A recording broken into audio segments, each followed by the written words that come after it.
14 مارچ کو یہ 11 مارچ کو یہ واقعہ ہوتا ہے اور 14 مارچ کو ان کا اجلاس ہوا اور اس میں پریس اسٹیٹمنٹ ایشو ہوئی. جی.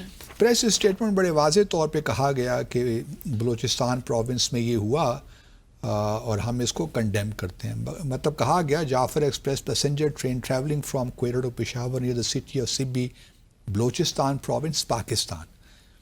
اچھا یہ ہو گیا. اس کے بعد اگر آپ دیکھیے تو 22 اپریل کو پہلگام کا واقعہ ہوتا ہے اور اس میں بھی یونائٹڈ نیشن سیکیورٹی کونسل کا اجلاس ہوتا ہے 25 اپریل کو تو اور اس میں جوائنٹ اسٹیٹمنٹ ایشو ہوتی ہے. اچھا اس اسٹیٹمنٹ میں جو وہ کہتے ہیں اس میں پہلگام کا نہیں ہے. جی. یہ اسٹیٹمنٹ کہتی ہے کہ U N security council condemned in the strongest terms. وہی لینگویج ہے جو پہلے کی ہے. The terrorist attack in Jammu and Kashmir. اچھا اب یہاں پہ پہلگام کیوں نہیں ہے؟ ایک سوال ذہن میں آتا ہے نا لوگوں کہ یہاں پہ تو دیکھیے باقاعدہ لکھا ہوا ہے بلوچستان پروونس پاکستان.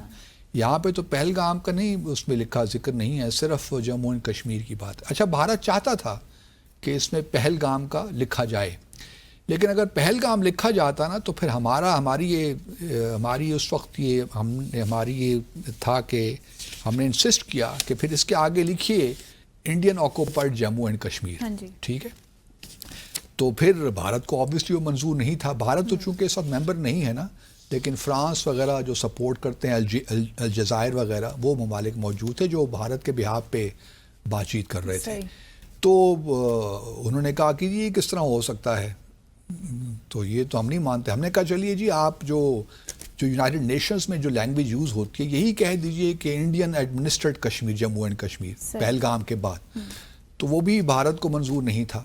تو پھر ہم نے کہا کہ پھر پہلگام کا لکھنے کی ضرورت ہی نہیں ہے, پھر آپ کہہ دیجئے 22 اپریل جموں اینڈ کشمیر, کیونکہ جب جموں اینڈ کشمیر آپ لکھتے ہیں نا تو اس کا مطلب یہ ہوتا ہے کہ تمام جموں اینڈ کشمیر, نہ بھارت کا نہ پاکستان کا.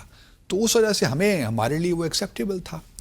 اب اگر آپ آگے آ جائیے اعلامیے میں جو یہ اب یہاں پہ پہلگام کا ذکر ہے لیکن آگے جموں اور کشمیر کچھ نہیں لکھا ہوا. مطلب صرف پہلگام ہے اور جموں اور کشمیر نہیں ہے. لیکن دوسری جانب جعفر ایکسپریس پلس ٹرین کا بھی ذکر ہے اور خضدار کا بھی ذکر ہے, لیکن بلوچستان کا ذکر نہیں ہے. تو یہ بڑی انٹرسٹنگ جو ہے نا لینگویج.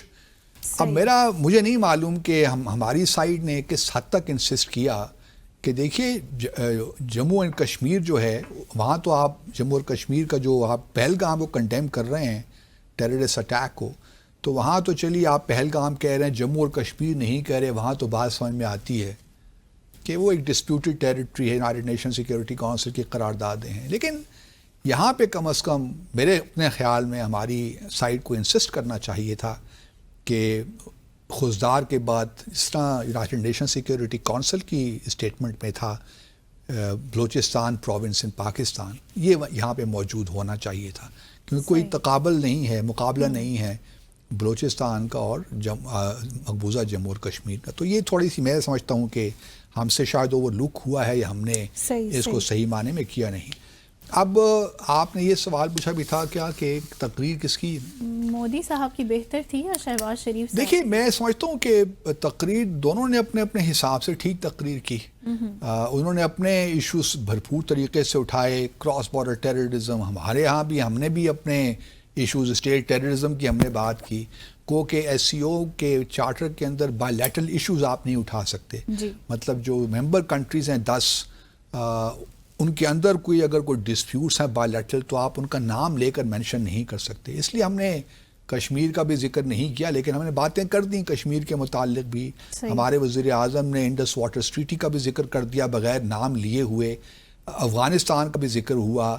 تو تقریباً تمام ایشوز ہمارے پرائم منسٹر نے اپنی تقریر میں ان کا ذکر کر دیا. تو تقاریر کی حد تک تو میں سمجھتا ہوں کہ دونوں ہی تقاریر ٹھیک تھیں. تو یہ آپ نہیں کہہ سکتی کہ ان کی ڈیلیوری بھی ٹھیک تھی. انہوں نے ہندی میں بات کی, ہمارے وزیر اعظم نے انگریزی میں کی, جو کہ ٹھیک تھا. اور مجھے تقریر میں کم از کم پرابلم نظر نہیں آیا جہاں تک. اب آتے ہیں تھوڑا سا آپٹکس کی وجہ سے. ایک تو دیکھیے مودی صاحب تو کر کے چلے گئے نا تقریر, لیکن ہمارے پرائم منسٹر پھر رک گئے. اسی وجہ سے ان کی جو ملاقاتیں تھیں مودی صاحب کی پیوٹن کے ساتھ اور شی کے ساتھ وہ پہلے ہو گئیں. تو اس سے بھارت نے کہہ دیا کہ دیکھیے جی کیا زبردست کامیابی ملی ہے بھارت کو کہ پریزیڈنٹ شی بھی ملاقات کر رہے ہیں, پھر ان کو اپنی لیمو میں بھی لے کر جا رہے ہیں, اور یہ کیا لیمو ڈپلومیسی شروع ہو گئی اپنی لیموزین میں. تو لیمو ڈپلومیسی کا نام دے دیا کہ پریزیڈنٹ پوٹن نے تو زبردست طریقے سے مودی کے ساتھ انگیج کیا, شی نے بھی زبردست کیا, اور پرائم منسٹر شہباز شریف کو سائڈ لائن کر دیا, کیونکہ پاکستان تو ریلیونٹ ہو گیا بقول بھارت کے میڈیا کے اور بھارت کے لوگوں کے. تو یہ بات نہیں تھی, کیونکہ ہمارے وزیر اعظم نے ٹھہرنا تھا.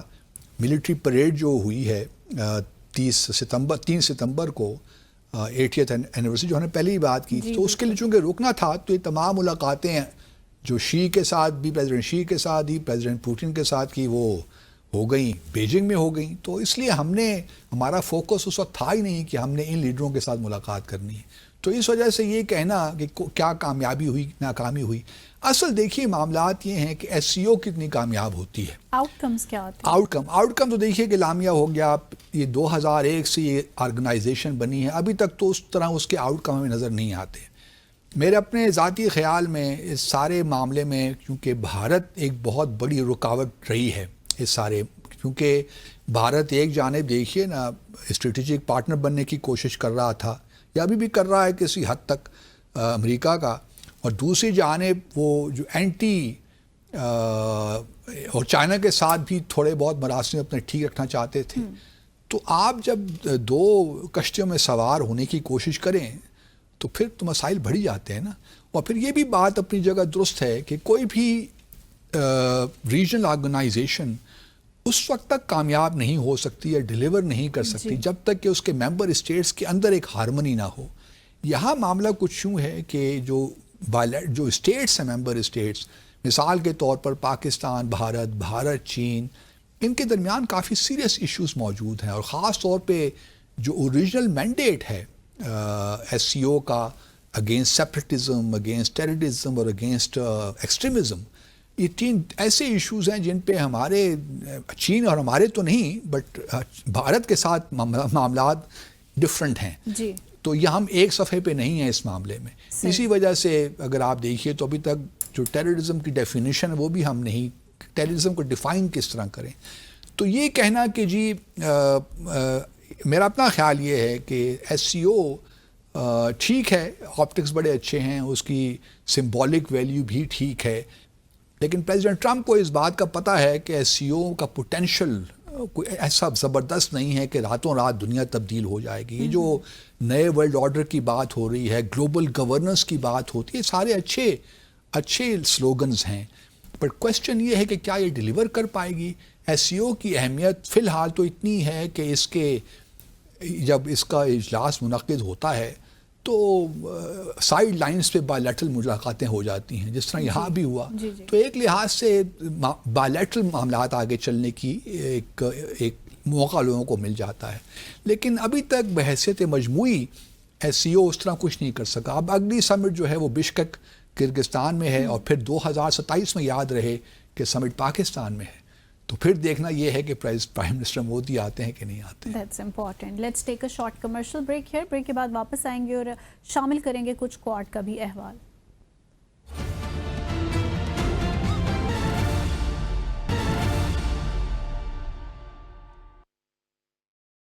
Welcome back after the break. کچھ رپورٹس ایسی ہیں جس طرح سے آپ نے پریڈکٹ بھی کیا تھا کہ کوارڈ کا جو ہے کچھ فیوچر نظر نہیں آ رہا, خطرے میں ہے. تو پریزیڈنٹ ٹرمپ نے بھی بھارت جانے سے انکار کر دیا. تو مزید فیوچرسٹک اپروچ کیا ہونے جا رہی ہے کوارڈ کی ہمارے پاس؟ کچھ امید رکھنی چاہیے یا بس دیٹس آل؟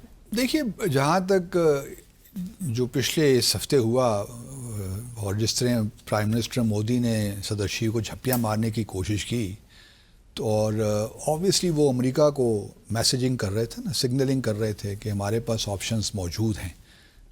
لیکن یہ بات بھی اپنی جگہ میں سمجھتا ہوں کہ اس کو رد نہیں کیا جا سکتا, اس تھیسس کو بھی, کہ بہرحال بھارت کو جو ہے امریکہ کی ضرورت تو ہے, اور چین کے ساتھ یک تعلقات میں بہتری تو نہیں آ سکتی. گو کہ چین نے بہت سی چیزوں پہ اب فلیکسیبلٹی بھی دکھائی ہے کہ بھارت کو کس طریقے سے اوبلائج کیا جائے تاکہ وہ تھوڑا سا امریکہ سے دور ہو. جو دراڑیں پڑ چکی ہیں وہ مزید دراڑوں میں اور مزید دراڑیں پڑیں. تو وہ تمام چیزیں اپنی جگہ موجود ہیں. اسی لیے فرٹیلائزرز وغیرہ پہ اور جو میگنیٹس وغیرہ پہ، ارتھ میٹلز وغیرہ پہ جو پابندی لگا رکھی تھی چین نے، وہ بھی ہٹا دی. تو چین کی تو خواہش اس وقت ہے. اب بھارت، ہم نے پہلے کہا تھا کہ مشکل لگتا ہے کہ جو اس وقت صورتحال بنی ہوئی ہے بھارت اور امریکہ کے درمیان، اور خاص طور پر پریزیڈنٹ ٹرمپ اور پرائم منسٹر مودی کے درمیان، مشکل لگتا ہے کہ پریزیڈنٹ ٹرمپ بھارت جائیں. اکتوبر میں جو کوارڈ کی سمٹ شیڈیول تھی اس میں جائیں. اور ابھی آفیشلی تو امریکہ نے کچھ نہیں کہا، لیکن بڑے جو معتبر جریدے ہیں، اخبارات ہیں امریکہ کے اندر، مثال کے طور نیو یارک ٹائمز ہے، واشنگٹن پوسٹ ہے، ان کی اگر خبریں آپ دیکھیے، انہوں نے یہ رپورٹ کیا ہے کہ پریزیڈنٹ ٹرمپ نے اب فیصلہ کر لیا ہے کہ وہ بھارت نہیں جائیں گے کوارڈ سمٹ اٹینڈ کرنے. اب کوارڈ جو تھی، دیکھیے 2007 میں بنی تھی انفارملی. آسیان سمٹ جب یہاں پہ ہوئی تھی، مجھے صحیح یاد نہیں ہے کہ وہ ملیشیا میں تھی یا سنگاپور میں تھی، بھارت کہیں تھی، تو وہاں پہ انفارملی ہوئی. پھر 2008 میں بھی اس کے انفارمل اجلاس ہوتے، پھر یہ ڈورمنٹ ہو گئی. پھر پریزیڈنٹ ٹرمپ نے ہی 2017 میں اس کو ریوائیو کیا. اچھا، بڑی انٹرسٹنگ بات یہ ہے منتہا کہ جب پریزیڈنٹ ٹرمپ یہ دوسری بار صدر بنے اور انہوں نے جنوری میں اپنا اوتھ لیا، تو انوگریشن میں جن لوگوں کو انوائٹ کیا گیا ان میں صرف جو 3 باقی کوارڈ کے فارن منسٹرز ہیں ان کو بلایا گیا تھا. اور مارکو روبیو کی جو پہلی انگیجمنٹ تھی وہ کوارڈ کے فارن منسٹرز کے ساتھ ملاقات تھی، اگر آپ کو یاد ہو، انوگریشن کے دن ہی 20 جنوری یا 21 جنوری کو تھی. تو ہمارا تو خیال اس وقت یہی تھا کہ پریزیڈنٹ ٹرمپ نے جس طرح 2017 کو کوارڈ کو ریوائیو کیا، وہ آگے لے کر چلیں گے اس کو. جی یہی تھا نا کہ کوارڈ مزید مضبوط ہوگی اور پریزیڈنٹ ٹرمپ آئیں گے جنوبی ایشیا. تو اس وقت بھی ہم نے کہا تھا کہ ہماری کوشش یہ ہونی چاہیے کہ جب وہ بھارت آتے ہیں تو پاکستان کا بھی دورہ کر لیں گے تو بڑا اچھا ہو جائے گا.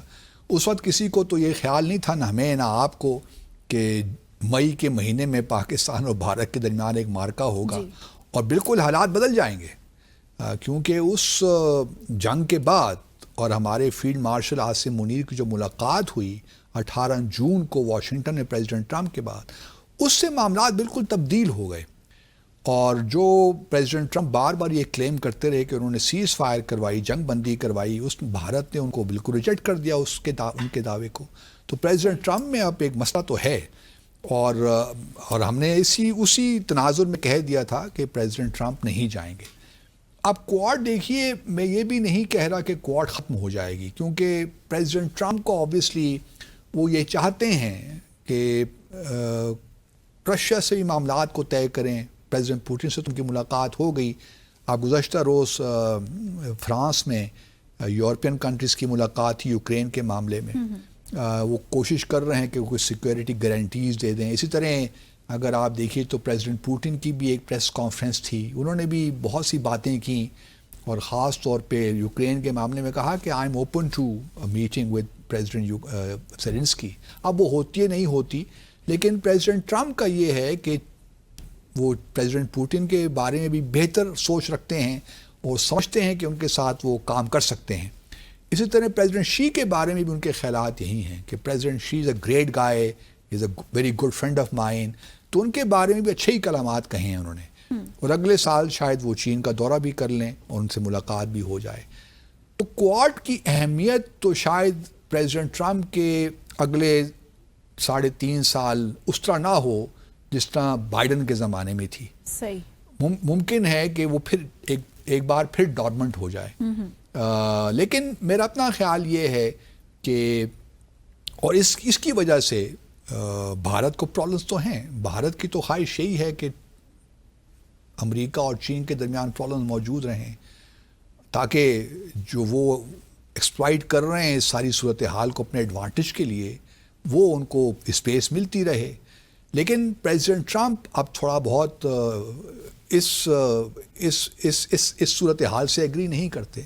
وہ چاہتے ہیں کہ چین کے ساتھ ان کے ورکنگ ریلیشن شپ ہوں اور آگے بڑھیں. چین اور امریکہ کنفرنٹ نہ کریں بلکہ ایک کوآپریٹیو طریقے سے کوآپریشن کے ساتھ آگے بڑھیں. تو یہ ایک میرا اپنا خیال یہ ہے کہ ممکن ہے کہ پریزیڈنٹ ٹرمپ کے دور حکومت میں کوارڈ تھوڑی ڈورمنٹ ہو جائے گی، لیکن پریزیڈنٹ ٹرمپ کے جانے کے بعد ممکن ہے کون، ہمیں نہیں معلوم کون صدر آتا ہے، اگر کوئی ٹرمپین ہی آ جاتا ہے، ایسا ہی شخص آ جاتا ہے جو ٹرمپ کی طرح ورلڈ ویو رکھتا ہے، تو پھر ممکن ہے کہ کوارڈ ختم ہی ہو جائے. لیکن اگر کوئی ڈیموکریٹ آ جاتا ہے فار دیٹ میٹر، یا کوئی ایسا ریپبلکن آ جاتا ہے جو سمجھتا ہے کہ چین ہی ہمارا تھریٹ ہے، کیونکہ دیکھیں چین کی اب رائز کو تو آپ نہیں روک سکتے. جس طریقے سے چین گلوبل پاور بن رہا ہے وہ تو اب بن ہی گیا ہے تقریباً. جو ملٹری پریڈ ہوئی اور جس طریقے سے ایک ملٹری اسٹرینتھ کو شو کیا چین نے، دیٹ واز انبلیویبل. مطلب جس قسم کے ویپنز اور میزائلز اور ڈرونز وہ بنانے جا رہے ہیں، وہ تو پریزیڈنٹ ٹرمپ اور امریکہ ہی پریشان ہو گیا ہوگا. لیکن نارتھ کوریا کے ساتھ بھی الائنس جو تھا اس نے بھی بڑا، اس نے بھی مطلب وہ بھی کم جانگ ان بھی وہاں تھے، پریزیڈنٹ پوٹن، اور یہ تینوں مطلب پہلی صف میں تھے، پہلی رو میں. بالکل. تو جس طریقے سے ایک، لیکن میرا اپنا ابھی بھی خیال یہ ہے کہ پریزیڈنٹ ٹرمپ کو ان باتوں سے، بھارت میں یہ لوگ کہہ رہے ہیں نا کہ یہ پریزیڈنٹ ٹرمپ کی تو نیندیں حرام ہو گئی ہیں کہ پریزیڈنٹ مودی اور پریزیڈنٹ شی اور پریزیڈنٹ پوٹن نے ہاتھ میں لا لیے ہیں. تو ایسی کوئی بات نہیں ہے جو میں دیکھ رہا ہوں. پریزیڈنٹ ٹرمپ کو معلوم ہے کہ پوٹینشیل کہاں ہے اور کتنا ہے، اس لیے وہ ٹھیک ہے، انہوں نے ٹویٹ بھی کر دیا ٹروتھ سوشل پہ کہ یہ مبارکباد بھی دے دی تینوں کو، اور کہا کہ ہمارے خلاف سازش بھی کر رہے ہیں. لیکن وہ ان کا مزاج ہے، وہ جس طریقے سے چیزوں کو ہینڈل کرتے ہیں ہم جانتے ہیں. لیکن میرا نہیں خیال کہ یہ بہت کوئی پریشانی ہے پریزیڈنٹ ٹرمپ کو. ان کو معلوم ہے کہ معاملات وہ کس طرح آگے لے کر جا رہے ہیں. ابھی دیکھیں اگلے ماہ، اسی ماہ UNGA کا سیشن ہوگا. ہم نے پہلے بھی ڈسکس کیا تھا کہ پرائم منسٹر مودی کی بڑی زبردست خواہش ہے کہ کسی طریقے سے ملاقات ہو جائے پریزیڈنٹ ٹرمپ کے ساتھ. اگر یہ ملاقات ہو جاتی ہے تو ممکن ہے کہ کچھ بچت ہو جائے، اور پریزیڈنٹ ٹرمپ چونکہ ابھی آفیشلی کوئی اعلان نہیں ہوا تو ممکن ہے پریزیڈنٹ ٹرمپ چلے بھی جائیں بھارت میں. لیکن مشکل لگتا ہے مجھے جو اس وقت معاملات ہیں، کیونکہ ابھی دیکھیے نا بھارت نے جو ٹیرفس کے معاملات ہیں، ابھی کل ہی انہوں نے فیصلہ کیا ہے کہ جو ان کا گڈز اینڈ سروسز ٹیکس ہے اس کو کم کر رہے ہیں، 5% سے 18% لے کر آ رہے ہیں. پہلے تو ان کی ساری ترقی کا انحصار تھا نا ایکسپورٹس پہ تھا، ایکسپورٹ بیسڈ ڈیولپمنٹ. اب وہ ڈومیسٹک کنزمپشن کو پروموٹ کرنا چاہ رہے ہیں، کیونکہ دیکھیے نا 90 to 100 بلین ڈالر کی ایکسپورٹس اس وقت ان کے خطرے میں ہیں. تو ان کی کوشش یہ ہے کہ ڈومیسٹک کنزمپشن کو بڑھایا جائے تاکہ جو اکنامک لاسز ہوں گے وہ ڈومیسٹکلی ان کو آف سیٹ کیا جائے ان لاسز کو. تو اس وجہ سے بھارت جو ہے اور کوارڈ جو ہے، کوارڈ کا مسئلہ یہ بھی ہے کہ کوارڈ صرف بھارت تک تو نہیں ہے نا، کوارڈ کے جاپان اور آسٹریلیا بھی ہے. تو وہ بھی تو چاہیں گے، کیونکہ جاپان کے ساتھ بھی جو ہے چائنا کے سنکاکو جو آئل لینڈ ہے وہاں پہ اختلافات ہیں، ساؤتھ چائنا سی میں، ایسٹ چائنا سی میں پرابلمس تو ہیں، ساؤتھ کوریا کو بھی ایشوز ہیں، آسیا ممالک کو بھی ایشوز ہیں. گو کہ آسیا کے ممالک تھے، ملٹری پریڈ میں بھی تھے، ملیشیا کے پرائم منسٹر بھی تھے، انڈونیشیا کے بھی صدر تھے، سارے لوگ موجود تھے، لیکن ویتنام کے بھی. تو پر کوشچن یہ ہے کہ چائنا، دیکھیں نا یہاں پہ کچھ لوگوں کا خیال یہ ہے جو ریئلسٹ اسکول آف تھاٹ سے بلانگ کرتے ہیں، میں بھی ان کا حصہ ہوں، کہ definitely it goes without seeing کہ China would like to become a hegemon of this region. یہ ایک نیچرل سی چیز ہے، بٹ چائنا کا ذرا اسٹائل ڈفرینٹ ہے. وہ ان کا یہ نہیں ہے کہ انہوں نے کوئی زمین قبضہ کرنی ہے یا کوئی ملٹری بیسز یہاں وہاں بنانے ہیں. وہ سب کو ساتھ لے کر چلنے والے لوگ ہیں. جبکہ ویسٹرن دنیا کا ذرا ہم نے دیکھا نا، جب کلونیل ایرا تھا وہاں پہ کس قسم کے مظالم ہوئے، کس طرح تقسیم کیا گیا قوموں کو. آج فلسطین اور جموں اور کشمیر کے مسائل اسی لیے ہیں نا، سیکنڈ ورلڈ وار کے بعد یہ جو شروع ہوئے. تو میں دیکھ رہا ہوں کہ جاپان اور آسٹریلیا ضرور کوشش کریں گے، کیونکہ ان کے چین کے ساتھ تعلقات کی نوعیت ابھی ہے، ٹینس ہے. لیکن بھارت بہرحال ایک امپورٹنٹ رول ادا کر سکتا ہے، لیکن یہ ممکن نہیں ہے کہ امریکہ نہ ہو اور کوارڈ آگے چلتی رہے. صحیح. سو ناظرین، گفتگو کا سلسلہ جاری ہے، اب مزید بھی نظر ڈالیں گے بھارت اور نیپال کے تعلقات پر ایک مختصر وقفے کے بعد.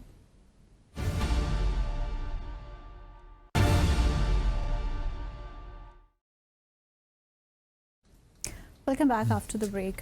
سو ایک تاثر پایا جاتا تھا کہ بھارت اور نیپال کے بڑے زبردست دوستانہ تعلقات ہیں، لیکن ہم نے دیکھا کہ نیپال کے جو پریزیڈنٹ ہیں انہوں نے صدر شی کے آگے بھی بھارت کے خلاف احتجاج کر ڈالا. سو کیا نوعیت ہے ان دونوں ممالک کے مابین تعلقات کی؟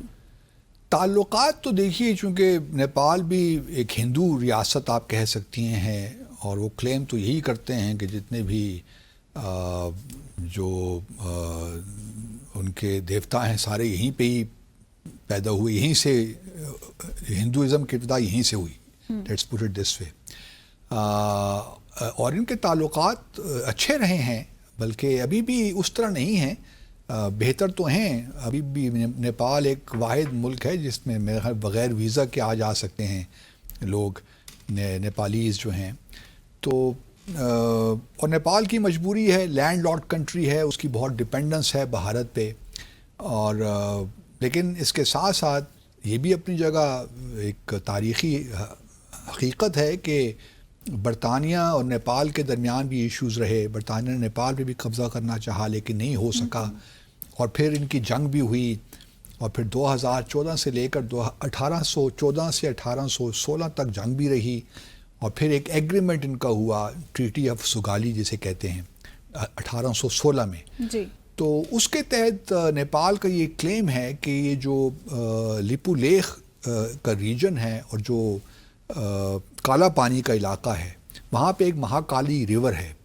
تو نیپال کا کلیم یہ ہے کہ جو کالا پانی ریور کا جو مشرقی سارا علاقہ ہے وہ نیپال کا ہے، لیکن بھارت نے اس پہ قبضہ کر رکھا ہے اور بھارت اس پہ کلیم کرتا ہے. اب یہ جو ہے ریسنٹلی جو چین کے فارن منسٹر گئے ہوئے تھے نا بھارت 18 اگست کو، تو وہاں پہ ان کا ایک ایگریمنٹ ہوا ہے، کیونکہ جب سے کافی عرصے سے بلکہ جو بارڈر ٹریڈ ہے وہ رکا ہوا تھا، اور اس کی وجہ پہلے تو ڈوکلام میں جو 2017 میں کلیشز ہوئے، پھر اب گلوان میں جو کلیشز ہوئے، تو اس کی وجہ سے بارڈر ٹریڈ رکا ہوا تھا. جی. تو اب اس میٹنگ میں وینگ وی کی اور اجیت دوول کی ملاقات میں یہ فیصلہ ہوا کہ جو بارڈر ٹریڈ جو ٹریڈنگ پوائنٹس ہیں ان کو کھولا جائے. اس میں لیپو لیخ پاس کا بھی علاقہ ہے، اللہ بھلا کرے آپ کا نتھولا پاس ہے، اور شپکلی پاس ہے، مجھے نام کو اس کا بھول گیا ہے، شپکیلا پاس. تو یہ تمام اتر جھارکھنڈ میں، ہماچل پردیش میں، اور یہ سکم کے علاقے ہیں شاید. تو اب یہ للو پاک جو لیپو لیخ جو ہے پاس، اب اس کے اس پوائنٹ سے بھی ٹریڈ ہوگا. تو نیپال نے احتجاج کر دیا بھارت کے ساتھ کہ جی آپ کیا کر رہے ہیں، یہ تو ہمارا علاقہ ہے، تو آپ اس کے تحت کیوں ٹریڈ کریں گے. جس طرح دیکھیے نا، بھارت واحد ملک ہے ایون SCO میں بھی جس نے اس اعلامیے میں بھی جو ابھی تیانجن میں ایشو ہوا ہے اس میں BRI کو اپوز کیا ہے. جی. باقی تمام ممالک نے ایکسیپٹ کیا ہے، انڈورس کیا ہے، صرف بھارت ایک واحد ملک ہے. اس کا کلیم یہ ہے کہ چونکہ جی یہ سی پیک جو ہے یہ بقول ان کے ڈسپیوٹڈ ٹیریٹری سے جاتا ہے، گلگت بلتستان سے، آزاد جموں کشمیر میں، اس لیے ہم اس کو انڈورس نہیں کرتے. اب یہی معاملہ یہ ہے کہ یہ بھی ڈسپیوٹڈ ٹیریٹری ہے، ٹھیک ہے، یونائیٹڈ نیشنز کی کوئی سیکیورٹی کونسل کی ریزولوشنز نہیں ہیں، لیکن یہ نیپال تو یہی کلیم کر رہا ہے نا کہ 1816 کی جو ٹریٹی تھی جو ہے سگالی ٹریٹی، اس کے تحت یہ سارا جو علاقہ ہے ایسٹ آف مہاکالی ریور یہ نیپال کا حصہ ہے. صحیح. اس وجہ سے اس میں چائنا اور بھارت کے درمیان ٹریڈ نہیں ہو سکتا. تو یہ ایک ایشو چل پڑا. اب پرائم منسٹر اولی جو نیپال کے پرائم منسٹر ہیں، یہ بھی ان کو بھی انوائٹ کیا ہوا تھا پریزیڈنٹ شی نے، یہ SCO کی کانفرنس اور پھر ملٹری پریڈ کے لیے بھی. تو وہاں ان کی ملاقات پریزیڈنٹ شی سے ہو گئی کہ جی، اور انہوں نے کہہ دیا، احتجاج کر دیا کہ جی یہ تو ڈسپیوٹڈ ٹیریٹری ہے، ہمارا کلیم بنتا ہے اس پہ، تو یہ آپ ٹریڈ اس پہ نہ کریں. تو پریزیڈنٹ شی نے اب کیا جواب دیا ہمیں نہیں معلوم، لیکن بھارت کا جواب بڑا کلیئر ہے کہ یہ تو ٹریڈ کوئی نئی بات نہیں ہے، یہ تو 1954 سے اس پوائنٹ سے یہ بائیلیٹرل ٹریڈ ہو رہا ہے بھارت اور چین کے درمیان. ٹھیک ہے، پہلے ہو رہا تھا ٹریڈ، لیکن پھر 1962 میں سائنو انڈیا وار ہوئی، آپ کو پتہ ہے. اس کے بعد پھر تعلقات بڑے خراب ہوئے، اور ابھی تک بائیلیٹرل ڈسپیوٹ بہت سیریس ہیں، نہ صرف چین اور بھارت کے درمیان بلکہ بھارت اور نیپال کے درمیان بھی. بلکہ نیپال کا تو یہاں تک بھی معاملہ ہے اگر تھوڑا سا 2015 میں اگر آپ آ جائیے تو اس وقت پہلے تو نیپال میں مونارکی تھی نا، بادشاہت تھی، وہ ختم ہوئی، تو اس کے بعد اب ایک ڈیموکریسی بنی، تو اب انہوں نے اپنے آئین میں بہت تبدیلیاں کی ہیں. تو 2015 میں جب نیا آئین بن گیا تھا اور اپروو ہونے جا رہا تھا تو بھارت نے شور مچا دیا ان کے کانسٹیٹیوشن میں کہ کانسٹیٹیوشن ٹھیک نہیں ہے، کیونکہ جو ایک ہندو انڈین کمیونٹی ہے بارڈر ایریاز میں، ترائی ریجن شاید اسے کہتے ہیں، تو مدھیسی ایک قبیلہ ہے ہندوؤں کا، تو ان کے انٹرسٹ کو پروٹیکٹ نہیں کرتا. تو بھارت نے یہاں تک ان کے انٹرنل معاملات میں دخل اندازی کرنا شروع کر دی. وہ جا کے بنگلہ دیش اور باقی ممالک، نیپال میں چونکہ اس کو اپنے سیٹلائٹ اسٹیٹ سمجھتے ہیں نا. اچھا، اس کے بعد نیپال نے کہا نتھنگ ڈوئنگ، آپ نے جو شور مچانا ہے مچائیے، ہمارا انٹرنل میٹر ہے، مدھیسی جو کمیونٹی ہے وہ بھی ہمارا انٹرنل میٹر ہے، آپ کو اس میں بولنے کی ضرورت نہیں ہے. لیکن بھارت نے بڑا اس پہ غصہ ان کو آیا، انہوں نے بلاکیٹ کر دیا، اکنامک بلاکیٹ، کیونکہ ساری چیزیں نیپال میں جو ہے نا بھارت کے تھرو آتی ہیں، جیسے میں نے پہلے کا لینڈ لاکڈ اسٹیٹ ہے. تو 3 ماہ تک یہ بلاکیٹ جاری رہا اور کافی نقصان ہوا نیپال کو اس بلاکیٹ سے. تو اس لیے اس وقت سے لے کر ابھی تک وہ جو ایک میوچل ٹرسٹ تھا نا وہ بالکل ختم ہو چکا ہے بھارت اور نیپال کے درمیان بھی. اب یہ اور پھر اس کے بعد نیپال نے جو ہے ایک پولیٹیکل ڈیسیشن لیا، اس کو اپنے میپ میں ان علاقوں کو سب کو شامل کر دیا، لیپو لیک وغیرہ کو اپنے جو پولیٹیکل میپ ہے اس میں شامل کر دیا.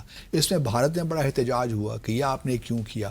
کویسچن یہ ہے کہ کیا بھارت سنجیدہ ہے اس ڈسپیوٹ کو حل کرنے کے لیے، یا وہ یہ سمجھتا ہے کہ میں چونکہ بڑا ملک ہوں اور نیپال مجھ پہ ڈیپینڈنٹ ہے تو آئی کین بلی Nepal. What's your take on that? یہی ہوگا، مطلب وہ اس کو لٹکاتے رہیں گے، اور جب بھی وہ دیکھیں گے کہ بہت زیادہ نیپال شور مچا رہا ہے تو پھر کہیں اکنامک بلاکیٹ لگا دیں گے.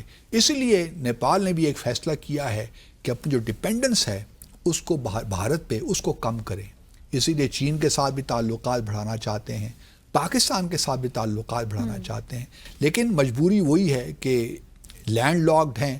اور بھارت جس طرح افغانستان کی ڈیپینڈنس آپ کہہ لیں نا پاکستان پہ ہے، بھارت تو اب کوشش کر رہا ہے نا چابہار کے ذریعے، پورٹ کے ذریعے کہ افغانستان کی ڈیپینڈنس کو پاکستان پہ کم کیا جائے.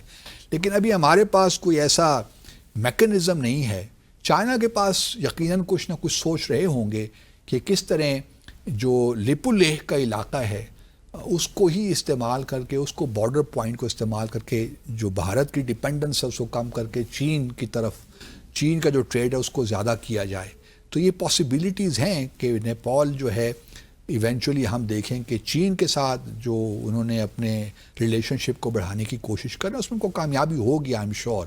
اور جو بھارت کا رویہ ہے اوبیسلی وہ بھی ان کو پش کر رہا ہے ٹورڈز چائنا. اب دیکھنا یہ ہے کہ بارڈر ڈسپیوٹ تو یہ حل ہونے والا نہیں ہے، کیونکہ وہ نیا ہے نہیں، پرانا چلا آ رہا ہے.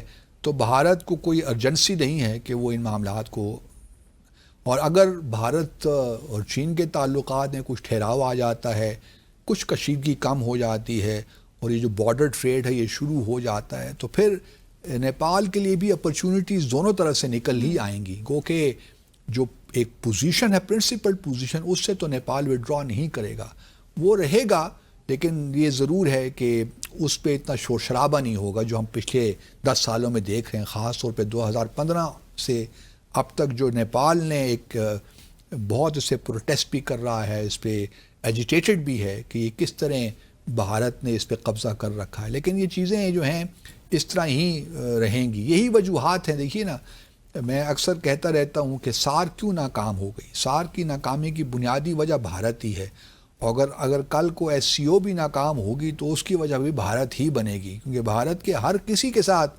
معاملات خراب ہی ہیں، چاہے وہ چین ہو، پاکستان ہو، نیپال ہو، بنگلہ دیش ہو، ایون بھوٹان بھی.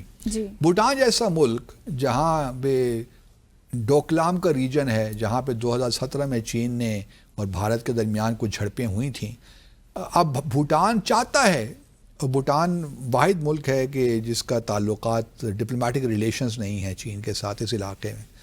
بھوٹان چاہتا ہے کہ وہ تعلقات ہوں، لیکن بھارت وہ کرنے نہیں تھا، کیونکہ بھارت کا کنٹرول ہے بھوٹان پہ. تو یہ بھی ایک بڑے مسائل ہیں جو کہ سارے اس علاقے میں جتنے بھی مسائل ہیں زیادہ تر یا کہ جتنے تو نہیں زیادہ تر جو مسائل ہیں وہ بھارت کی وجہ سے ہی ہے. اب بھارت کس حد تک چین کے ساتھ اب چین کس حد تک ایکوموڈیٹ کرتا ہے بھارت کو, that needs to be seen. کیا جو لائن آف ایکچوئل کنٹرول پہ ڈسپیوٹس ہیں وہ سیٹل ہو جائیں گے, اب یہ وقت آنے والا وقت بتائے گا. ویری امپورٹنٹ دو. سو ناظرین اسی کے ساتھ ہی آج کے ڈیسائفر ود عبدالباسط کا وقت یہاں ختم ہو گیا ہے. آپ سے ملاقات ہوگی کل مزید دلچسپ موضوعات کے ساتھ. ٹیک کیئر, بی ہیپی, اللہ حافظ.